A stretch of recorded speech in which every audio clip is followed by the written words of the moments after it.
Today we're going to bring some curtain LED lights, and this is perfect for the holidays, or if you just want to decorate, this is a way to do it. And these are dangling LED lights, and I'm going to show you in a dark environment how they look and how they actually set up. So as you can see, there's a couple of hanging hooks on every single one of them. You could set up zip ties if you want on every end, but there's only one USB that you have to worry about to connect your power source. So let's go and test it out, see how it looks right now. And those are the LED lights, very powerful.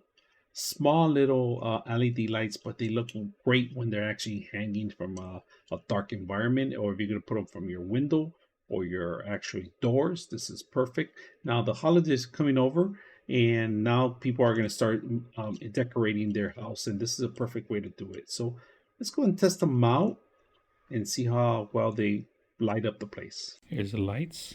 They hit the bottom. They're really high. Perfect decoration. You could put these on tents, outside, indoors, outdoors. Recommendations indoors because of the USB connection.